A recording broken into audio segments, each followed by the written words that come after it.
Hello दोस्तों, नमस्कार। तो बिहार टीजीटी की प्रश्नोत्तरी में आपका स्वागत है। और ये जो प्रश्नोत्तरी है वो टीजीटी के पेपर पर आधारित है, जो कि पेपर आपका हुआ था। और उसी के माध्यम से हम लोग देखने का प्रयास करेंगे कि इसमें हिंदी के प्रश्न कैसे बने थे और किस लेवल की तैयारी करने की आप लोगों को ज़रूरत है। तो आइए हम उसको देखते हैं। बाकी हम लोग जीएस के पेपर नहीं देख रहे हैं। जीएस के जो 40 क्वेश्चन आते हैं उसको आप लोग बाद में देखिएगा। पहले हम लोग हिंदी के प्रश्नों को देखते हैं, और हिंदी के प्रश्नों की संख्या 80 होती है, जैसा कि आप लोग जानते ही हैं। तो आइए हम लोग आज का पहला प्रश्न देखते हैं कि हिंदी साहित्य के इतिहास को कितने कालों में बांटा गया है। ये हमारा आज का पहला प्रश्न है। और आपके सामने देखिए ऑप्शन है 3, 4, 5, एक से अधिक, उपयुक्त में से कोई नहीं। तो देखिए हिंदी साहित्य के इतिहास को आपके 4 कालों में बांटा गया है। आदिकाल, भक्तिकाल, रीतिकाल और आधुनिक काल, ये आपके 4 काल हैं। अगला प्रश्न कि कबीरदास का जन्म कब हुआ था।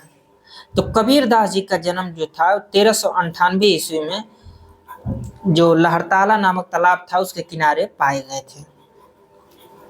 अगला प्रश्न है कि विद्यापति की भाषा क्या थी। अवधी, खड़ी बोली, मैथिली, उपयुक्त में से एक से अधिक, इनमें से कोई नहीं। तो देखिए जो विद्यापति की भाषा थी वो मैथिली थी।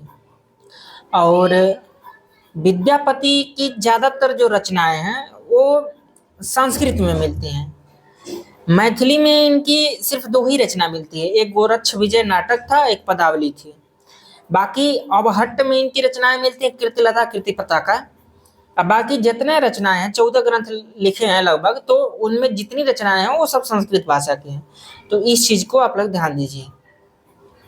अगला प्रश्न है 74 नंबर कि माया मैं नहीं माखन खायो, ख्याल परे पे सखा सबे मिली, मेरे मुख लपटायो। तो किसकी पंक्ति है। तो ये आपके सूरदास की है। बाल लीला की पंक्तियां हैं। सूरदास जी ने श्री कृष्ण के बाल जीवन का वर्णन किया है। अगला प्रश्न है कि तुलसीदास श्री रामचरितमानस के कितने कांड हैं। तो तुलसीदास ने जो रामचरितमानस लिखा था उसमें 7 कांड है। अगला प्रश्न है कि रीतिकाल के कवि नहीं है। आपको बताना है कि कौन रीतिकाल का कवि नहीं है। तो जो जायसी हैं ये आपके भक्तिकाल के कवि है। बाकी बिहारी और घनानंद रीतिकाल के। अगला प्रश्न कि आधुनिक काल का प्रारंभ किस सन से माना जाता है। तो देखिए आधुनिक काल का जो प्रारंभ है वो 1850 ईस्वी से माना जाता है। बाकी ये जिनका भी पेपर है ये 1900 लगाए हैं, 1900 संवत से माना जाता है।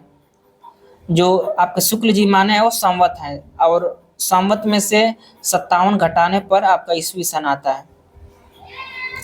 अगला प्रश्न है कि द्विवेदी युग का नामकरण किसके नाम पर हुआ है। तो द्विवेदी युग का जो नामकरण है वो महावीर प्रसाद द्विवेदी जी के नाम पर हुआ है। अगला प्रश्न 79 कि किस कवि को राष्ट्र कवि से संबोधित किया जाता है। और देखिए आपके सामने ऑप्शन है जयशंकर प्रसाद, रामनरेश त्रिपाठी, मैथिली शरण गुप्त। इनमें से 2 से 1 से अधिक और कोई नहीं। तो बताइए सही उत्तर क्या होगा। तो देखिए आपका जो सही उत्तर हो जाएगा वो हो जाएंगे मैथिली शरण गुप्त जी। इनको ही राष्ट्र कवि से संबोधित किया जाता है। अगला प्रश्न है कि सुभद्रा कुमारी चौहान किस रस की कवित्री हैं। तो सुभद्रा जी वीर रस की कविताएं लिखी हैं। इनकी जो कविता थी झांसी की रानी, वो बहुत ही फेमस कविता हुई, वो भी वीर रस प्रधान कविता है। दुनिया कैसी बावरी पत्थर पूजन जाए, घर की चकिया को न पूजे जिसका पीसा खाए। किस कवि की पंक्तियां हैं। तो एक कबीरदास बोले थे।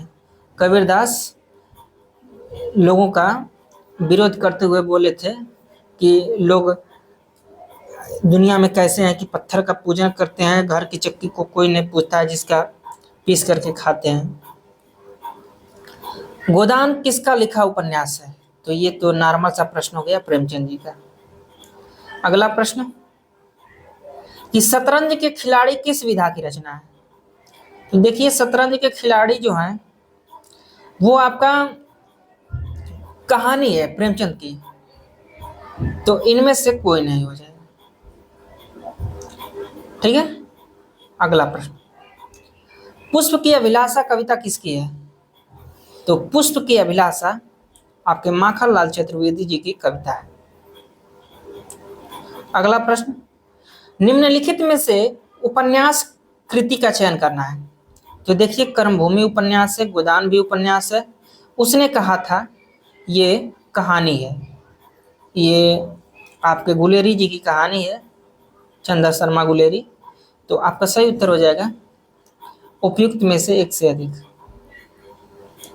अब देखिए 86 से 90 तक प्रश्न जो है वो अपठित गद्यांश को पढ़ करके सही विकल्प का चयन करना है। तो देखिए, अपठित गद्यांशों को हल करने के पहले यही नियम कहता है कि सबसे पहले आप क्वेश्चन को पढ़िए और उसी क्वेश्चन को आप ढूंढने का प्रयास करिए। बाकी ये अपठित आपका बहुत ही छोटा सा अपठित है, तो इसको आप पहले पढ़ के फिर क्वेश्चन पढ़ करके फिर आंसर ढूंढ सकते हैं, क्योंकि आपका ज़्यादा समय नहीं लगेगा। लेकिन जैसे यूजीसी नेट की परीक्षाएं होती हैं या जो भी हायर लेवल की परीक्षाएं होती हैं जिसमें बड़ा बड़ा पैराग्राफ दे दिया जाता है, उन सब परीक्षाओं के लिए ये दिक्कत का सामना करना पड़ता है, क्योंकि आप एक पैराग्राफ को पढ़ेंगे, फिर आकर के फिर क्वेश्चन पढ़ेंगे, फिर पैराग्राफ में आंसर ढूंढेंगे, तो आपका बहुत समय जाएगा। तो आइए हम लोग पहले क्वेश्चन ही देखते हैं।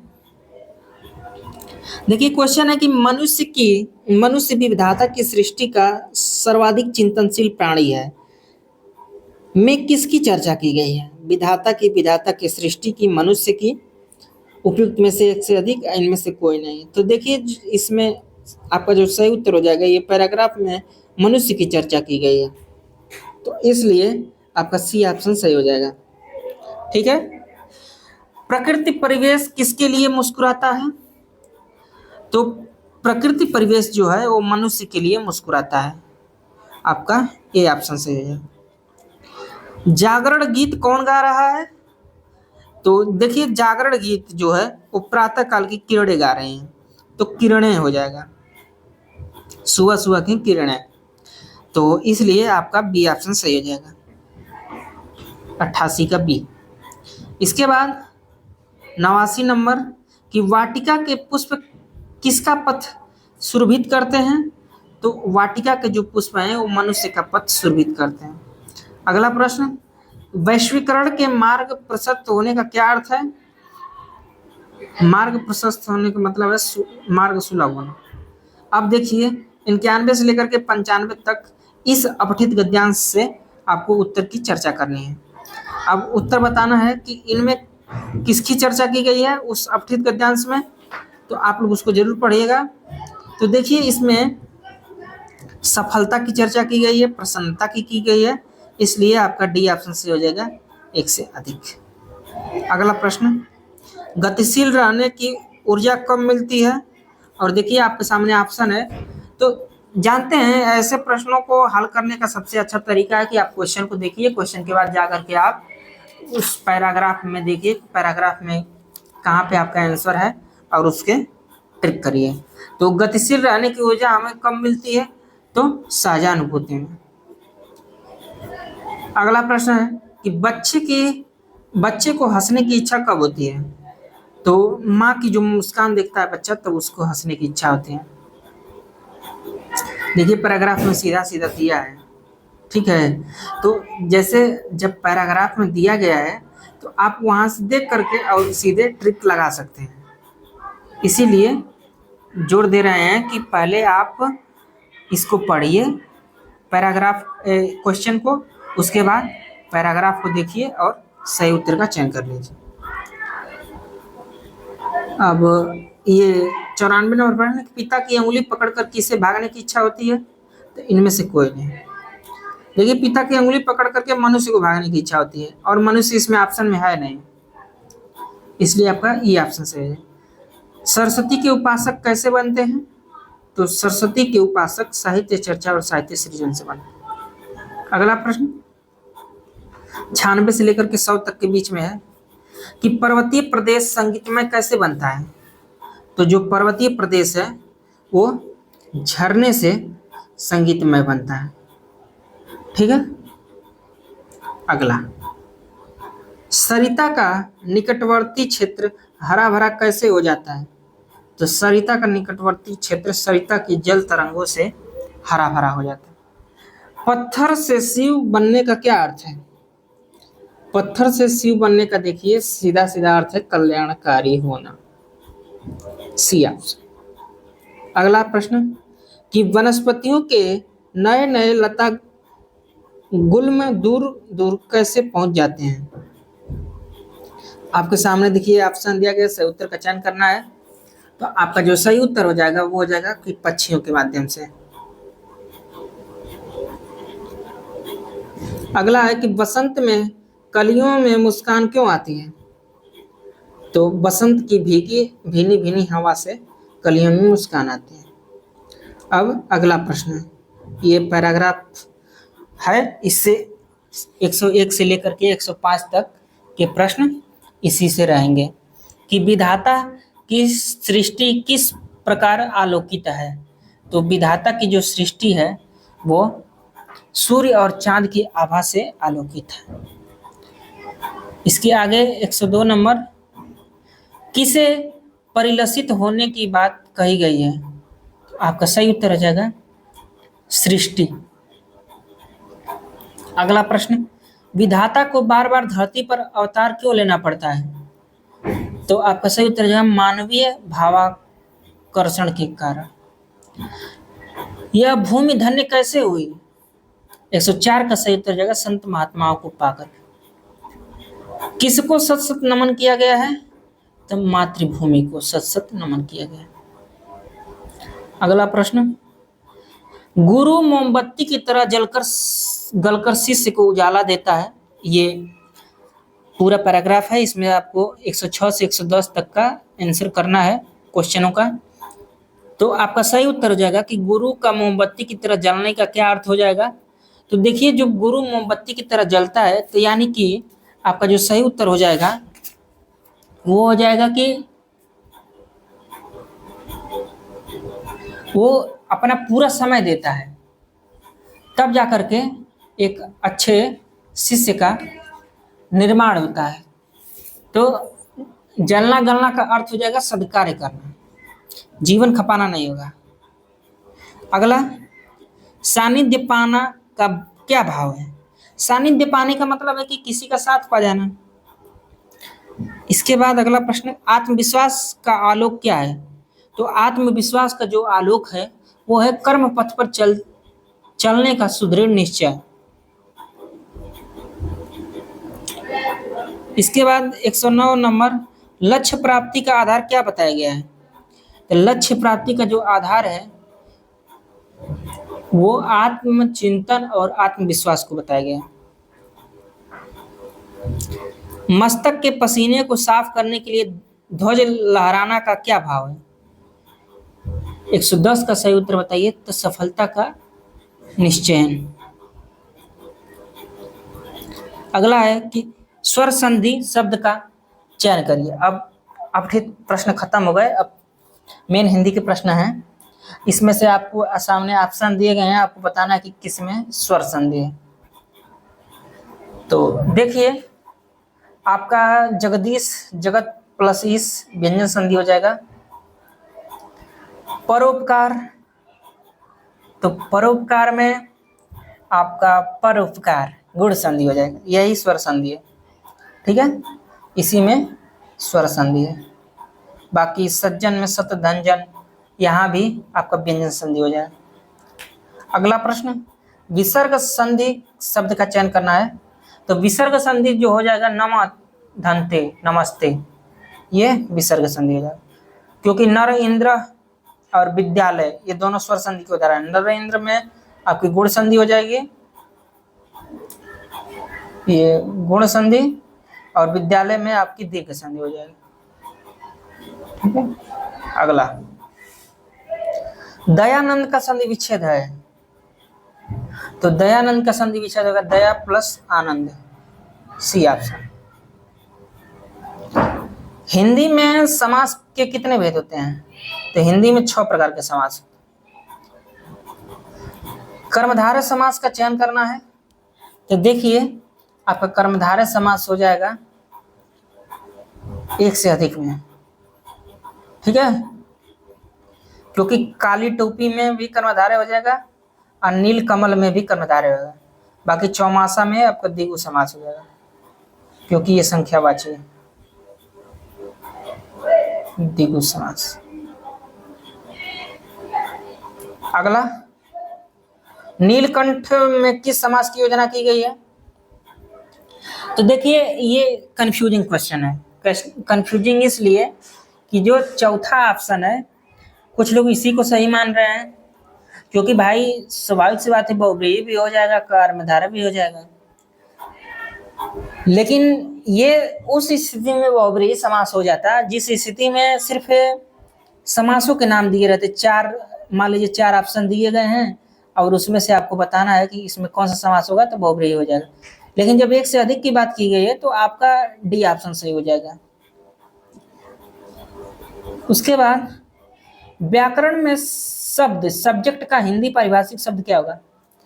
तो देखिए सब्जेक्ट दो चीज को कहते हैं, एक तो सब्जेक्ट विषय हो जाता है, एक सब्जेक्ट कर्ता को भी कहते हैं, इसलिए डी ऑप्शन आपको सही हो जाएगा। अगला, व्याकरण के शब्द वर्ब का हिंदी पारिभाषिक शब्द क्या होगा? तो वर्ब मतलब क्रिया हो जाती है। इसके बाद 119 नंबर प्रश्न है, शुद्ध पारिभाषिक हिंदी शब्द का चयन करना है। तो जलवायु शुद्ध पारिभाषिक हिंदी शब्द हो जाएगा। हवा वह आज धीरे धीरे चल रहा है, वाक्य में धीरे धीरे व्याकरण के अनुसार क्या है? तो धीरे धीरे क्रिया विशेषण हो जाएगा क्योंकि विशेषता बताई जा रही है। पेड़ पर पक्षी चहचहा रहे हैं, वाक्य में पर किस कारक का चिन्ह है? तो में पे पर अधिकरण का चिन्ह होता है। 121 का आपका सी ऑप्शन सही हो जाएगा। और मुहावरा दिया गया है कमर कसना। कमर कसने का मतलब हो जाता है कि किसी भी कार्य को करने के लिए एकदम तैयार हो जाना, ठीक है। तो आपका बी ऑप्शन। किस्मत खुलना, मुहावरे का सही अर्थ बताना है। तो किस्मत खुलने का मतलब है कि भाग्योदय होना। जैसे नहीं कहते हैं कि फलाने का भाग्योदय हो गया, उनकी किस्मत चमक गई या किस्मत खुल गई, ठीक है। अगला, राम मुंह में राम बगल में छुरी, लोकोक्ति का सही अर्थ बताना है। और देखिए आपके सामने ऑप्शन है, ऊपर से मित्रता और अंदर से शत्रुता, यही सही हो जाएगा। अगला, शुद्ध वाक्य का चयन करना है। तो देखिए जो आपका शुद्ध वाक्य हो जाएगा, रविवार के बाद सोमवार होता है, यह शुद्ध हो जाएगा क्योंकि रवि कोई कुछ होता नहीं है इसमें। रविवार के बाद सोम होता है, ये भी गलत है, तो इसलिए आपका सी ऑप्शन है। 126 नंबर, शुद्ध वाक्य का चयन करना है, बताइए क्या सही होगा। तो श्याम ने उनसे क्या कहा था, ये शुद्ध हो जाएगा। अगला, मर्यादा पुरुषोत्तम राम वाटिका के खिलखिलाकर हंसते हुए सुंदर फूलों को देखकर हंस रहे थे, वाक्य में विशेषण पदबंध का चयन करना है। तो विशेषण पदबंध जो होगा आपका मर्यादा पुरुषोत्तम राम हो जाएगा, ठीक है। और खिलखिला के हंस रहे थे, ये क्रिया हो जाएगी, क्रिया विशेषण पदबंध। अगला, वह भयंकर तूफान के झोंके की तरह भाग गया, वाक्य में कौन सा पदबंध है? तो इसमें भी हो जाएगा क्रिया विशेषण पदबंध। अगला प्रश्न, वाच्य के कितने भेद होते हैं? तो देखिए वाच्य के जो होते हैं वो 3 भेद होते हैं, कर्तृवाच्य, कर्मवाच्य, भाववाच्य। अगला प्रश्न, उससे पढ़ा नहीं जाता, तो जहाँ पे सोया नहीं जाता, बैठा नहीं जाता, पढ़ा नहीं जाता, खेला नहीं जाता, कूदा नहीं जाता, ऐसे आते हैं, वहाँ पे भाववाच्य होता है। रचना के आधार पर वाक्य के कितने भेद होते हैं? तो सरल, मिश्रित और संयुक्त। 3। मैं लिख रहा हूं और आप हंस रहे हैं। संरचना के आधार पर वाक्य का रूप बताना है। तो मैं लिख रहा हूं एक हो गया, और आप हंस रहे हैं ये और से जोड़ दिया, ये संयुक्त वाक्य हो गया। अगला, मेघ में आसमान से उतर रही संध्या सुंदरी परी से धीरे धीरे, इस पद्यांश में कौन सी शब्द शक्ति है? इसमें हो जाएगी आपकी लक्षणा। इसमें लक्ष्यार्थ करके अर्थ बताया जा रहा है। अगला है, उदित उदयगिरि मंच पर रघुवर बाल पतंग दिखसे संत सरोज सब हर से लोचन भृंग। रूपक की प्रधानता है, रूपक अलंकार। पीपर पात सरिस मन डोला, पीपर के पत्ते के जैसा अपना मन डोल गया, यानी कि उपमा अलंकार। और उपमा इसमें ऑप्शन में है नहीं, इसलिए ई हो जाएगा। अति कटु वचन कहे के कई मानो लोर जरे परस दे, तो मनु मानो मानो जनु जानो जानो उत्प्रेक्षा अलंकार। इसके बाद यह अनुरागी चित्त की ज्यो गति समझे नहीं को, ज्यो ज्यो बूढ़े श्याम रंग त्यों त्यों उज्ज्वल होए। तो आपका सही उत्तर हो जाएगा विरोधाभास अलंकार। ठीक है, इसमें विरोध प्रकट किया गया। अर्थालंकार की परिभाषा है, तो इसमें अर्थगत चमत्कार होता है, यही इनकी परिभाषा है। छंद की परिभाषा का स्वरूप है, तो देखिए छंद की परिभाषा का जो स्वरूप है इनमें से एक से अधिक हो जाएगा, क्योंकि कविता में वर्णों की योजना छंद है, कविता में मात्रा की योजना छंद है, कविता में यति की योजना छंद है, ये सब हो जाएगा एक से अधिक। मति पूछा है, ये गलत हो जाएगा, फिर भी 2 ऑप्शन सही है तो इसलिए एक से अधिक हो जाएगा। अगला है, अस कई फिर चीतते ही ओरा सिय मुख शशि भय नयन चकोरा। इसमें कौन सा छंद है? तो आपका सही उत्तर हो जाएगा चौपाई छंद है, क्योंकि प्रत्येक चरण में 16-16 मात्रा है। अगला है, दोहा छंद में मात्रा का विधान क्या है? तो दोहा में देखिए प्रथम और तृतीय चरण में 13-13 और दूसरे और चौथे चरण में 11-11 मात्राएं होती, और इसी का उल्टा सोरठा होता है। इंद वज्रा छंद की परिभाषा क्या है? तो इंद वज्रा में क्या होता है कि 11 वर्णों की योजना में तगड़, तगड़, जगड़ और 2 गुरु होते हैं। तगड़, तगड़, जगड़ और 2 गुरु होते हैं। अगला प्रश्न, बड़ा कि छोटा कुछ काम कीजिए, परंतु पूर्वा पर सोच लीजिए, बिना विचारे यदि काम होगा कभी न अच्छा परिणाम होगा। इसमें कौन सा छंद है? आपका हो जाएगा उपेंद्र वज्रा छंद। B option is right. अगला प्रश्न, बना रहे प्रेम सदा सुदेश का, तथा रहे ध्यान सदा सुदेश का, बुरा हमारा न कभी चरित्र हो, विचारधारा अति ही पवित्र हो। इनमें किस छंद की योजना की गई है आपको बताना है। 144 का आप लोग सही उत्तर बताने का प्रयास करें। तो देखिए इसमें मंतस्थ छंद है, सी ऑप्शन इज राइट।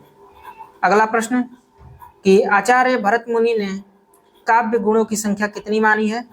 तो भरत मुनि ने काव्य गुणों की संख्या 10 मानी है।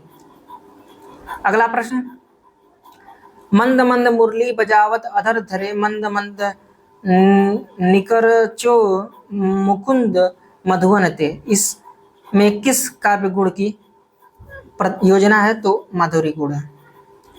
अगला प्रश्न है, मुंड कटत कहूँ रुंड नटत कहूँ शुंड पटत धन, गिद्ध लसत कहूँ सिद्ध हसत सुख वृद्धि रसत मन। इसमें किस काव्य गुण की योजना है? तो ओज।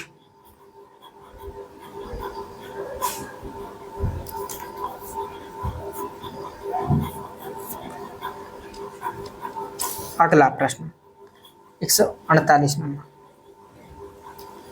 करुण रस का स्थायी भाव। तो ये तो नॉर्मल सा प्रश्न है, शोक। माया कबही बढ़ेंगी चोटी, कितनी बार मोहि दूध पियत मई, यह अजहू है छोटी, तू जो कहती बल की बेनी, जो हुए हैं लंबी मोटी, काढ़त गुहत नहावत पूछत, नाहिन सी मुँह लोटी। इनमें किस रस के व्यक्ति है? तो इसमें वात्सल्य रस है। और आज का ये अंतिम प्रश्न, रण बीच चौकड़ी भर भर कर चेतक बन गया निराला था, राणा की पुतली फिरी नहीं, तब तक चेतक मुड़ जाता था। इन पंक्तियों में किस रस की योजना है? तो वीर रस की। तो दोस्तों, ये टीजीटी की आपकी प्रश्नोत्तरी देखने के लिए यहाँ तक बहुत बहुत धन्यवाद। हम लोग फिर मिलेंगे पीजीटी की प्रश्नोत्तरी में, तब तक के लिए नमस्कार।